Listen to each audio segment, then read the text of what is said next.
Today's event that is organized by the Czech National Trust and dedicated to the ongoing renovation project, renovation of CAIRN of Peace Memorial at Slavkov. Let me only congratulate Czech National Trust for its 10th anniversary. And with this, I pass the floor to Irena Edwards, and she will introduce all the distinguished speakers. Thank you very much.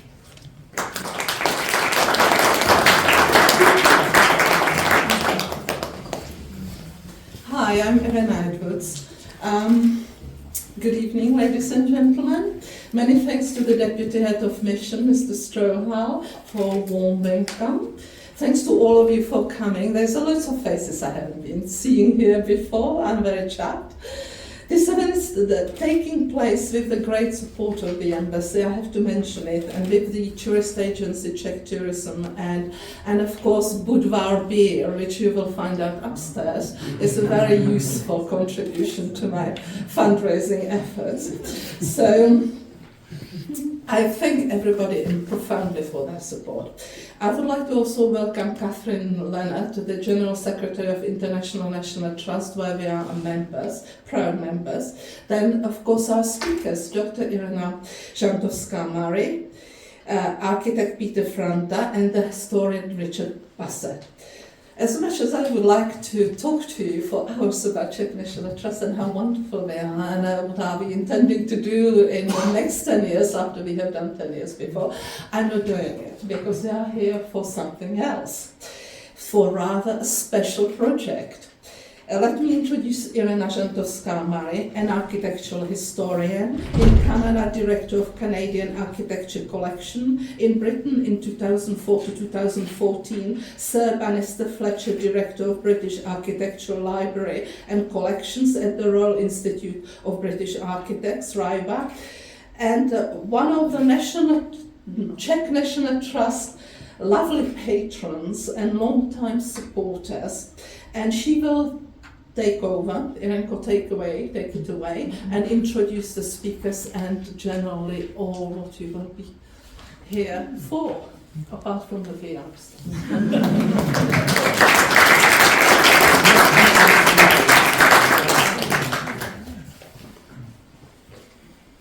Good evening, ladies and gentlemen.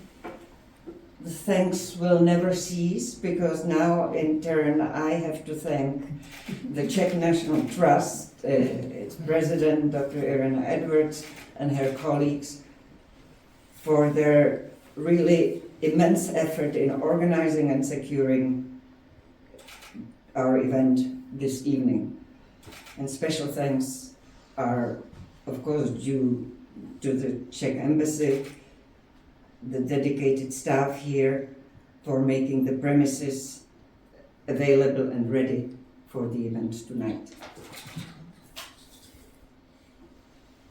Architecture of memory and the dust of war might sound like a misleading title, particularly architecture of memory, if you find yourself in the company of neurologists. But to architects and historians, it is an umbrella term for diverse objects or structures of remembrance, of commemoration, of events past and of people who were part of those events. And as often with past events, each era provides a different perspective and on what they were and what they meant. This is particularly true of war events, and we are not just looking at the past here today. The unique feature of the CAIRN of Peace at Austerlitz, or Slavkov in Czech, erected a full century after the battle of the three emperors, as it's also known. The uniqueness of it is in that it wasn't dedicated to any particular nationality, the victors or the vanquished. In that this almost archaic structure is thought of as being the earliest such memorial in Europe, not taking sides. I would now like to introduce our speakers and my fellow panelists, a distinguished British historian of Central Europe, Richard Bassett, a prominent Czech architect, Petr Franta, and whether you are avid readers or frequent travelers, you have probably met them both. Richard's magisterial history of the Imperial Army for God and Kaiser, or his touching, amusing, and highly perceptive memoir, The Last Days of Old Europe, which draws on his time as the Times correspondent in Vienna and his perceptions of the end of the Cold War. He is a true friend of the Czech Republic and Czechoslovakia before it, and he served until recently as the governor of the English College in Prague.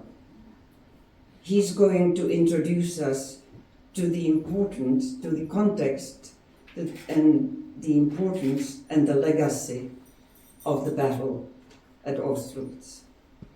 He will be followed by our main speaker, architect Petr Franta, whose work on 3 continents has been characterized by his penchant for designing public spaces where people meet and greet. A harbor in Canada, a Czech residential quarter in Shanghai, possibly his most famous project where we probably all visited at least once, and that's the Václav Havel Airport in Prague, his native city, the Technical University Institute for Informatics, Robotics and Cybernetics. Many preservation and conservation projects, including historic spaces of the Prague Castle, and most recently the project that he's going to talk about tonight, the revitalization and expansion of the CAIRN of Peace at Austerlitz and its museum. I will now invite Richard Bassett to bring us inside the battle of the 3 emperors. Thank you, Irena. That's very kind. It's rather difficult, at least challenging, to try and describe what is probably one of the most complex and decisive battles in military history in a few minutes. And I will, luckily for you, only speak for a few minutes. I could speak for 3 hours, but I think 3 minutes is probably long enough. You'll see behind me,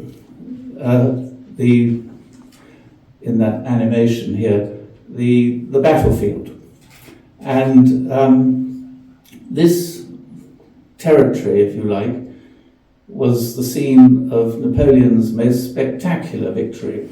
It was far more spectacular than any battle he'd won before, and some would argue it was far more spectacular than any battle he fought afterwards. And the reason why it was so decisive in his favour was that in any battle there are events which you as a commander can hope to control, and there are events which are beyond your control. Now, the events that Napoleon hoped to control were the choice of terrain, and already 10 days before the battle he had ridden over these fields and said to his aide-de-camp, "This is where I will fight the next battle. This is where I will destroy the Austrian and Russian armies." Now, against him was a factor which he didn't have any control over, but played a hugely supportive role. And that role was essentially the result of the fact that the Russians and the Austrians had what we would call today coordination difficulties. The first problem was, of course, the Austrians spoke German or French, and the Russians spoke Russian.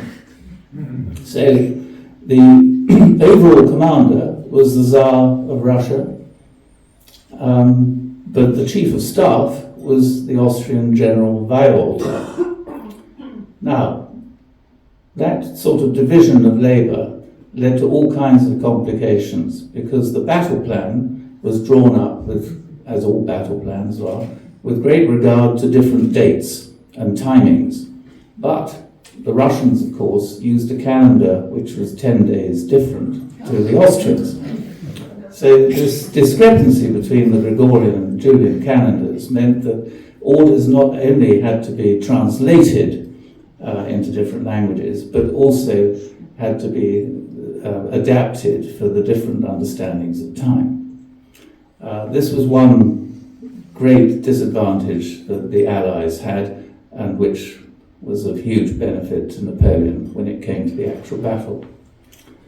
The second factor which Napoleon couldn't control, but also came to his aid, was the weather. Now you'll see that where the cairn of peace is, this was where at the beginning of the battle the Russians and Austrians had their headquarters. And around it, at the, if you like, beyond the plateau, are various roads, not really illustrated here, but just out of the horizon sight, which ran below the level of this Pratze height, Pratzenberg as the Austrians called it.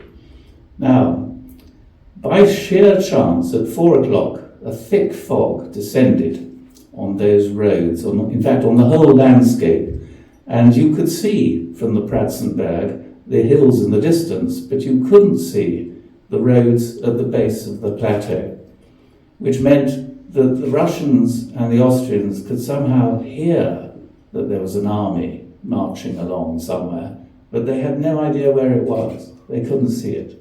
And this was an absolutely sort of vital factor in the brilliance of Napoleon's plan. And his plan was very simple. The Russians and the Austrians occupied where the cairn of peace is today, and he wanted to tempt them off that high ground by giving a demonstration of weakness. The intelligence he had fed the Russians and Austrians very carefully in the week before the battle all suggested that the French were exhausted, they'd marched all the way from the English Channel, etc., and that they were weak and not wanting a great decisive engagement. The Austrians and Russians were very happy to believe this because, like many a general before and since, they liked to believe what they themselves believed in. And they had no idea that in fact Napoleon was preparing a decisive counterstroke. So they were very happy to decamp off the Pratzenberg heights, from Pratze down below, and as they were doing so, they were faced with this mist, which then began to clear around 9 o'clock in the morning, and the great ball of fire of the sun of Austerlitz rose, and suddenly they realized there was an entire French army, not a weary rearguard in front of them. Anyway, needless to say, 7 hours later, the battle had been won by Napoleon, but not after some of the most severest slaughter in the entire history of the Napoleonic Wars had taken place. For 7 hours, the Austrians, the Russians, and the French were engaged in unlimited slaughter, really. As Tolstoy once said, what is war? It is tens of thousands of human beings renouncing their common sense and their judgment. And that's exactly what you had on this day. Now, by 5 o'clock, it was all over. And you'll notice on the design here of what our gifted architect has managed to create, 2 viewing platforms. And they're rather brilliantly located because one points in the direction of one half of the Allied army's retreat from Napoleon, and the other points in the direction of the other half of the retreat. So I urge you all, at some stage when this work is finished, to go there and observe from these platforms, because the story of the retreat is very interesting. One half of the army, mostly Russian, found it almost impossible to retreat and was forced onto a frozen lake which Napoleon's artillerists shelled, with the result that the lake began to open up holes and several hundred were drowned. Not the 20,000 Napoleon once claimed, but only 200 or 300. The other half, they managed to retreat along the Brno-Olomouc road, going up towards the north.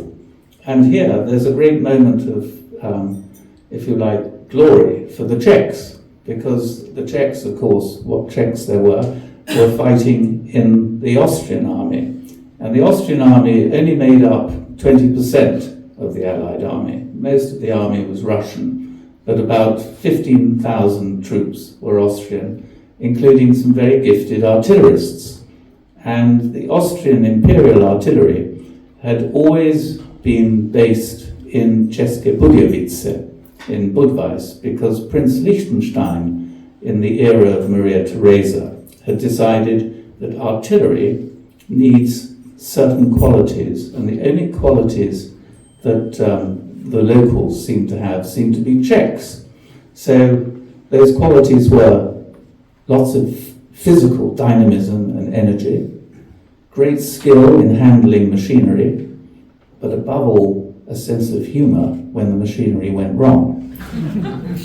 And that's why, from the era of Maria Theresa until the end of the Habsburg Empire in 1918, the artillery arm, the gunnery arm, both of the navy and indeed of the army, was always in the hands of Czechs. And very bravely and very effectively they fought for the Habsburgs. So that retreat was a success.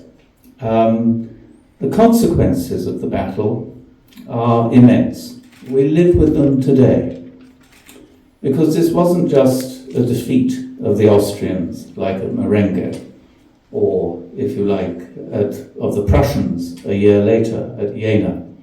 It was something much more seismic. It drove Austria out of Italy, and it drove Austria out of Germany. When William Pitt heard the news, and it was a trauma for the English, because we were basking in the glory of Trafalgar 3 weeks earlier, which Nelson had won, and therefore the threat of a French invasion had been lifted. And so when 3 weeks later the news of Austerlitz burst in London, William Pitt said, "Roll up the map of Europe. It will never be the same again." Because Napoleon planted the seeds of a German unification and an Italian unification along national lines with this battle. It took another 60 years to achieve, because of course Waterloo and Metternich arrested the nationalist development for generations. But what occurred in the 1860s and 70s with the unification of Italy, unification of Germany, had been already envisioned by Napoleon. And the peace treaty that he signed with the Austrian emperor was, if you like, the treaty which produced a German national identity, the Confederation of the Rhine, and also an Italian one, by driving the Italians out of the Veneto. So it's a very important battle for European history, not just military history. A lot is made of the fact that Napoleon was celebrating the first anniversary of his coronation as emperor. And indeed, it meant a great deal to him that after this battle had been won, the Austrian emperor, the most, if you like, distinguished sovereign on the continent of Europe, had to ride in a carriage to his headquarters to talk peace and sign an armistice. For the Austrian emperor, Franz ruled for 35 years, used to every possible indignity. He did not flinch when Napoleon greeted him as cher cousin, dear cousin. After all, we're both emperors. This was probably the most difficult moment for France in the whole campaign. to be so intimately addressed by an upstart. Anyway, the fact is, the battle is something which I think means a great deal to the Czech psyche as well as the European psyche, because one sees how it was celebrated after the foundation of Czechoslovakia, that it was a battle that played a role in nationalism and the progress of nationalism in the 19th and early 20th century. And that, of course, is one of the factors which is at the very foundation of the Czech Republic today. Thank you.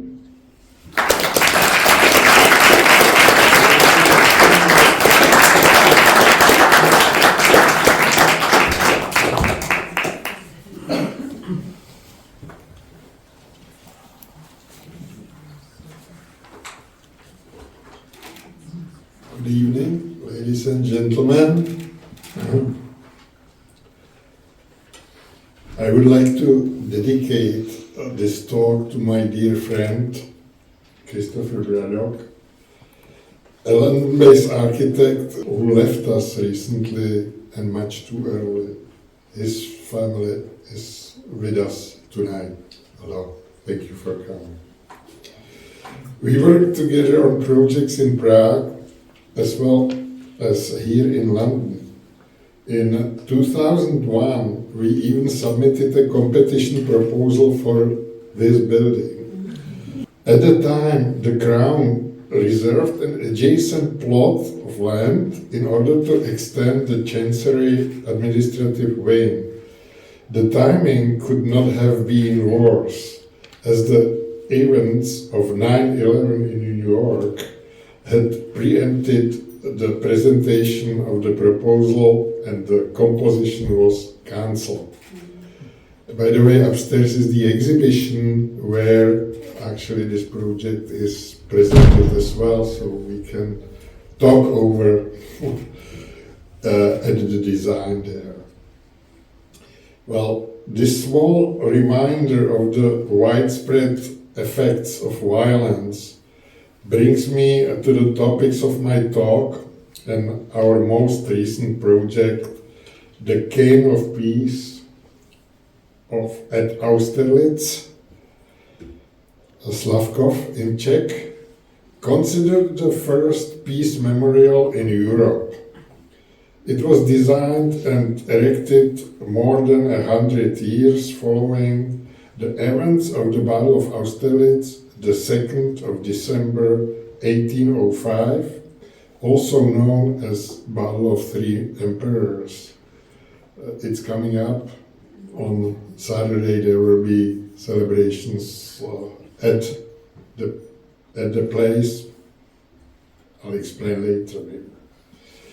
The impetus of the establishment of the CAIRN of Peace Committee at the turn of the 19th and 20th centuries came from Father Alois Slovak, a local priest who served Mass in the surrounding villages.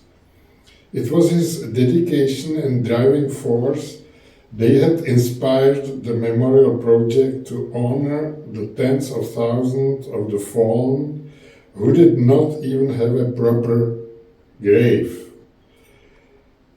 According to the initial brief citation,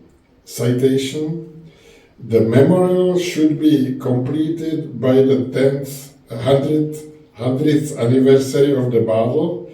In 1905, it should consist of ossuary, a museum, a chapel, an observation tower, and an apartment for the disabled guard. Of citation. The committee asked two distinguished architects and educators for a proposal, Professor Otto Wagner in Vienna and Professor Josef Fanta in Prague. Not to mistaken for Franta, please. This was 100 years. Here you can see original drawings of the CAIRN of the Peace, as submitted by architect Fanta featuring a ossuary and with collected remains and the chapel above. I wanted to talk off top of my head, but then because there were some of those citations, I prepared some notes, so I'm reading it just to explain. We were actually fortunate to discover Fanta's original drawings in an excellent condition in the Technical Museum in Prague, because in Prague in 2002 they were like large flats, and like I don't know the percentage, but lots of the architectural drawings sort of went with the flats, were basically destroyed. But Fanta's drawing not, because Professor Fanta lived to a respectable age of 98 years, and towards the end of the life he had organized his drawing by gluing them onto large cardboards. That in turn enabled us to document them further, share them with conservation specialists in designing the surroundings of the kind of the piece. By studying the original drawing, we discovered that in design, the views of the sides of the battle of the three emperors were arranged in a step pattern. And this following 100 years, basically, it seems natural to us to revive Fanta's intention. The exposed sandstone steps were in good conditions, and in agreement with the Historic Preservation Bureau, we renewed the step terraces to great effect.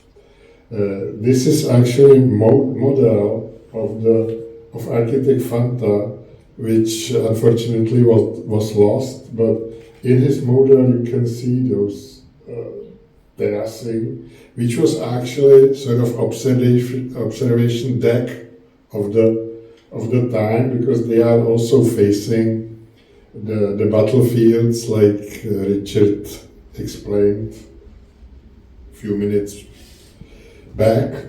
So this is already a realized part of the reconstruction of the whole site, and actually in his sketchbooks, because architect Fanta also kept many sketchbooks with ideas, sketches and notes for each project. In them he also described how he envisioned landscaping of the hillside of the monument. And I hope that every year, and particularly on the anniversary of the battle, the restored flower beds will remind visitors of Fanta's brilliant and revengeant design. The Cotoneaster damerai, which bushes, adorned with fruits and shape of color of the drops of the blood. That's how the architect specified in his sketchbook to honor the memory of all those who fell on the battlefields. And they are now planted there. But I think we'll see results only next year and years after. At the same time as the memorial, that entire area was rehabilitated, by our office. The oval of path and elements of garden architecture completed, and new paving installed in front of the chapel. Now I have really thought, quo vadis homo sapiens? The cairn of peace is another reminder of how unteachable humanity can be. As soon as humankind rises from the ashes like the mythical phoenix, there is another already military conflict. My generation experienced the Russian occupation of Czechoslovakia in 1968, wave of immigration, including me, Irina, others, and then so-called normalization, and finally the Velvet Revolution. After the Iron Curtain came down, we thought that no new conflict in Europe would occur. And this was actually also the story of Cairn of the Peace a century earlier, when the architect Josef Fanta barely had time to build in between 1910 and 1912, and thus fulfill the vision of making the center of the battlefield into quotation place of light, an expression of desire for peace. Instead, in 1914 came the Great War and the greatest bloodshed in Europe had experienced in modern times.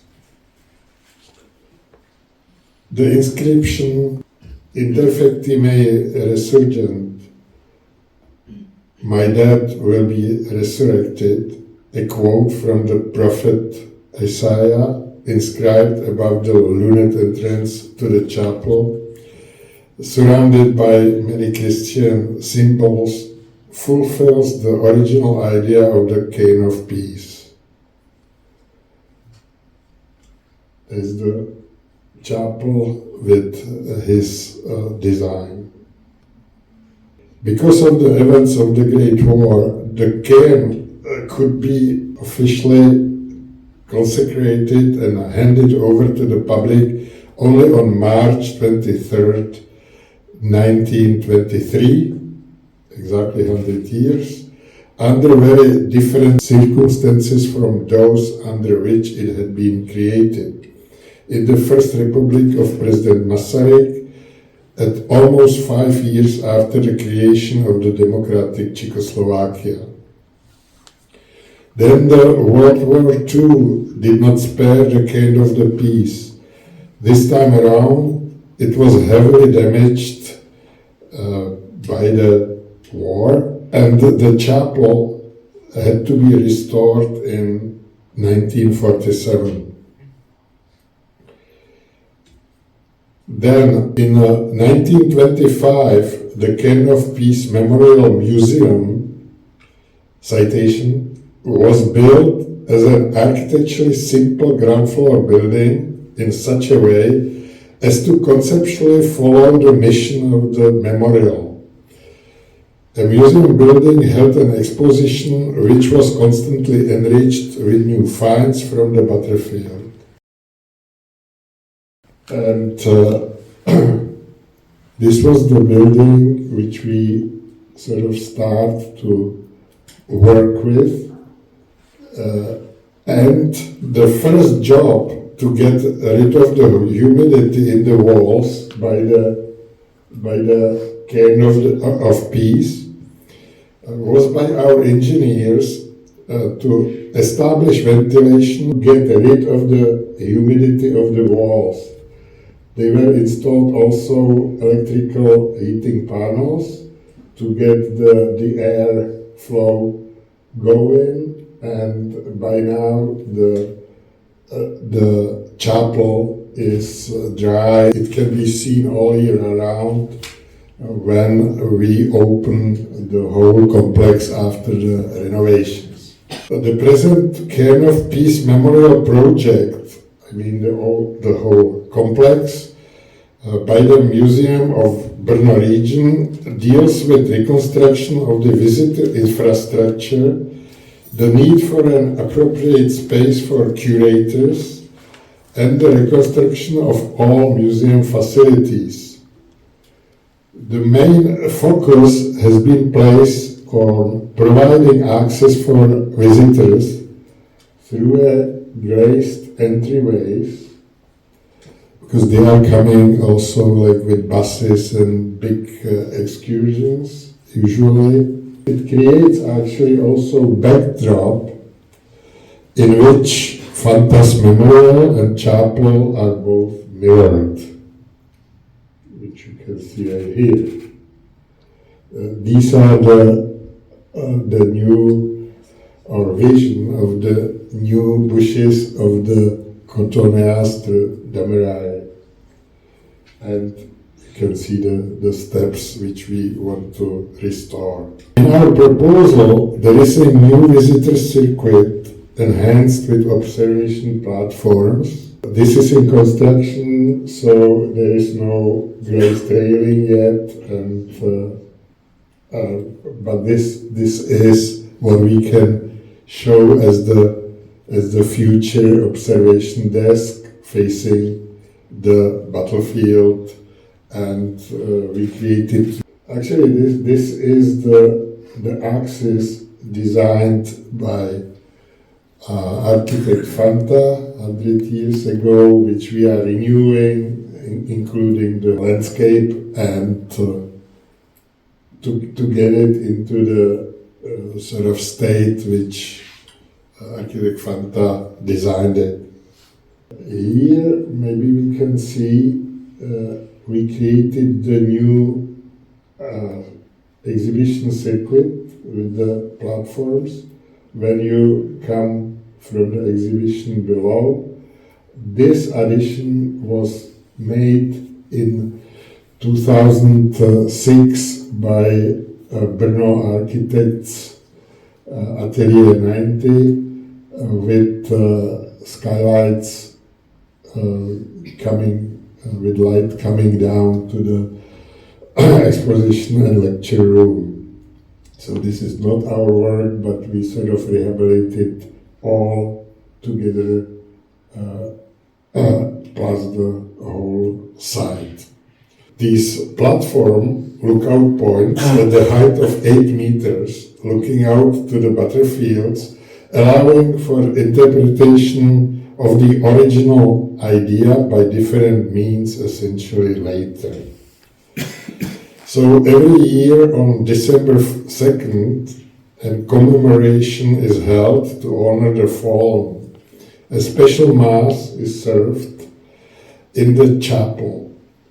A historically unique monument is dedicated to the sacred remains of the fallen soldiers in the ossuary under the chapel to preserve the memory of those who fell on the battlefield here. By the way, this is really served. This is from last year. The mass is served, then the soldiers in the uniform of the time, and it will be held the same sort of thing on Saturday. So also it was aimed that this lecture and this evening is dedicated to the anniversary of the battle, and maybe I can sort of finish my speech with a saying. You see the Napoleon here? It's an English man. English actor coming every year for the occasion. Thank you very much for that.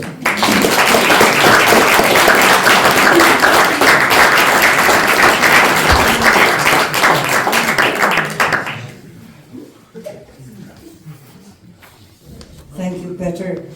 Thank you, Richard. And I think that we now have to fulfill the last part of our mission, which is a small panel discussion that will not keep you from the Wiener Schnitzels and the potato salad for much longer, let alone the Czech beer and English claret. But I have promised that we would be able to answer questions from the audience and then questions from each other if we have any. So may I ask again Richard and Peter to join me here at the table, and I promise you it will not take more than 10 minutes.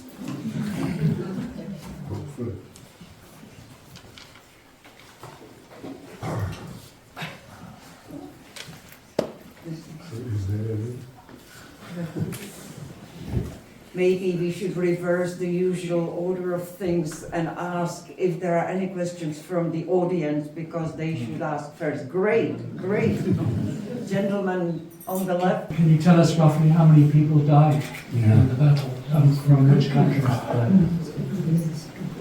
That's a very interesting question, because it's often been a point of some controversy. Napoleon himself, obviously for propagandistic purposes, wanted to play up the number of casualties, and so he said that the retreating flank of the Allied army had lost 20,000 people on the lake just below the Pratzen Heights, which was where the left wing of the Allied forces chose to retreat. It now seems, because the lake was drained after the battle and a number of corpses were retrieved, that only 200 people died in that particular incident. Plus horses. Plus horses, yeah, more than about 350 horses carcasses were retrieved. But overall, the casualties were, the French obviously played them down, but it's considered by the Austrian Military Historical Commission, which actually wrote a history of the campaign 6 months afterwards, that the French lost 9,000 dead and wounded. The Russians by far had the greatest casualties, not least because they were the largest army deployed on the Allied side. So they lost upwards of between 12 and 14,000. And the Austrians lost 600 dead and another 2,000 wounded. But of course, that doesn't include the numbers who were taken prisoner.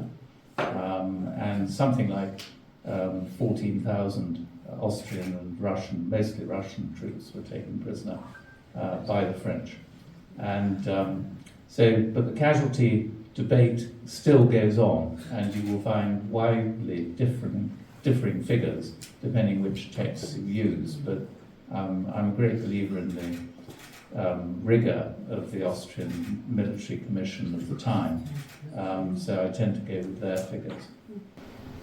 And can I just ask as a follow-up, what did they do with the dead?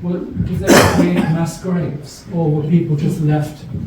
Yes, well, it was the most appalling scenes afterwards, as you can imagine, after any battle. I mean, there were people on the battlefield begging for whoever was passing by to kill them, just to put them out of their misery, because they'd been bayoneted and left to die. And it was, of course, freezingly cold, December the 2nd. There was ice and snow. I think gradually the dead were buried in various mass graves, but by then, with the winter, you're looking at skeletons, and so the ossuary on which the cairn is built, obviously tried to reflect that. And there's a great tradition of ossuaries in Bohemia, largely because, of course, Bohemia had so many battles being fought. There's a question. Yes, I have a question for Petr. You mentioned at the beginning that there were two professors. One was Josef van Bach, and I think the other one was the Austrian architect Wagner. Otto Wagner. Did they work together, or were there two proposals and Otto Wagner's proposal was rejected? Do you have any information about his proposal? Of course. Yeah. Like Otto Wagner wanted to do it with his students, and he asked for some money up front. Like in today's world, the advance is a dirty word, right? And as some architects I see might confirm. Anyways, the commission was based on pure enthusiasm, and they didn't have any money like to hand over to Otto Wagner. So he sort of pulled off of the, although apparently he did some sketches, but he pulled off the scene, I guess, and architect Josef Fanta in Prague, actually he made 6 proposals for the site, like playing with different, like it used to be like in triangle or different 6, and with really very philosophic sort of writings, which each of it reasoning and stuff, and so in the end was selected this scheme, which which was much simpler and demonstrated the pronounced like in the name of the peace and piety and honor to all the fallen. And actually the idea was all the nations involved. It wasn't like for anybody's glory or like Napoleon. It was purely sort of demonstrate that the care of the peace can be, for the masses, for the religious reasons to really let the people silent in the grave.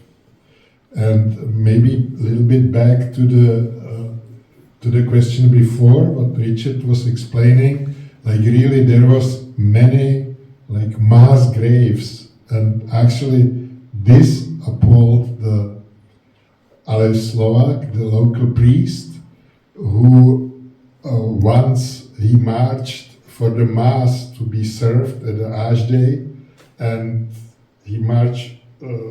He served the villages around, and he sort of marched through this field, and it occurred to him that, and it appalled him that how come all those dead underneath in the ground, they don't have proper grave, and they were, not served mass for them, and so on. So this was really the creation of the simple idea that no matter from what nation you are, French or Austrian or Russian, you should have proper grave. There were questions on the other side. Yes, sir. If you excuse me, a 2-part question. The first one is relatively simple, which is what is the meaning, the significance of the symbol on the top of the memorial? And the second one is more of a tactical question. Why would Bonaparte select a battle site where his enemies held the high ground?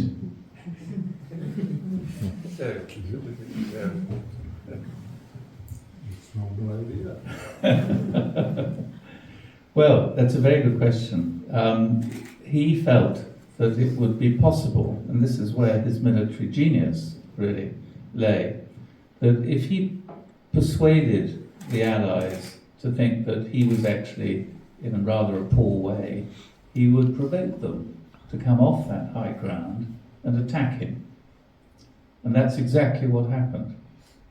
And that was really the basis of his strategy, was to feed false intelligence to the Russians that his troops were weary, were really, after their long exertions, at the end of their tether, and were in no mood for fighting a huge major battle.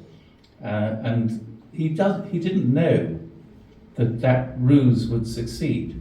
He didn't know, in fact, until about 7:30, 8 o'clock in the morning, that the Allies had fallen for this and were going to sweep him across, they thought, across the Brno-Olomouc road and back towards Austria. And he was only able, really, to make this decision that was so effective because I don't think he had prior knowledge of, but it could well be that one of his spies had realized that there was, in the Austrian staff plan this very movement. And the Austrian general I mentioned, Weirother, when he presented his plan 3 days before to the Russian generals, half the Russian generals were drunk and incapacitated, but the other half, the more intelligent ones, said, what will we do if we come off the high ground and the French decide to occupy it? And he had no answer to that question, but he said the French are far too weak and demoralised to do it. So that's the answer to the second part. The first part of your question was, what was your first question? The significance of the symbol on the The top. symbol, I give that perhaps to Peter. This is actually mixed of the Christian cross and the Russian Orthodox cross. And it happened that when they were getting the financing for the whole kind of the piece, like the Russians, they provided the most money actually, and because it's supposed to be built for 100 years, meaning 1905, but it wasn't built still by 1907, 1908, but the design was already done by architect Fanta, and the Russians, they said if it won't be built soon, they will pull their contribution out of the. So it was like a little bit, I guess, negotiation between the two religions, or it's supposed to be the same religion, but Orthodox and our Christian. If it respond to your question. Yeah. Yes, there is a question. How accurate do you think is Tolstoy's depiction of the Battle of Austerlitz in War and Peace? Well, I mean, that's where we get confirmation, if we needed it, because it comes from a number of sources, that the senior Russian leadership was incapacitated by alcohol at various critical moments in the battle, not least when Napoleon's troops arrived on the top of the hill. But there are other instances as well. I think the Russians found, and Tolstoy I think describes that quite well, just found the Austrians a bit overbearing, really. I mean, they only contributed a very small fraction of the forces there. And yet they were, the plan, the strategy was something they had created. A lot of the Russian generalship didn't understand German, so when the Austrian chief of staff explained his plan and his strategy, a number of them, Tolstoy says, fell asleep, and the indication there very firmly that they had drunk a huge amount of alcohol. So could I ask Mr. Franta what the new projects timeline is until completion? Do you have sort of a timetable for that? And who's financing it or funding it? And when do you think completion might be? It was competition actually by the South Moravian region. In 2017, we got a commission, and we have contract with the Museum of Brno, which has several monuments in the region, in the South Moravian region, and we did the original drawings and then the tender drawings and everything. And when the tenders started, the war on Ukraine started, basically, when the construction is supposed to start. So the project was delayed already by several months due to the price of materials went up and so on. So it's sort of constant delays, but maybe it's for good of the project because the original project wasn't also done in one shot. Now, back to your question, we'll have the opening in the spring of 24, and there is also some time for, we are reconstructing completely the whole object of the museum as well, and there will be, we designed also interiors following that, and the interiors will come after the completion, which is now the user's permit supposed to be at the end of the March. Then some time for the interior to bring in, so we believe that, I must say we believe that the real completion will be, I'd say, in spring of 2024, but now it should be for sure. I invite you all because I will have my exhibition in Brno in the Gallery of Historic Monuments of 20th Century, starting in February 2024, a few months from now. There is little exhibition in the reception rooms where we'll have hopefully soon the treats, and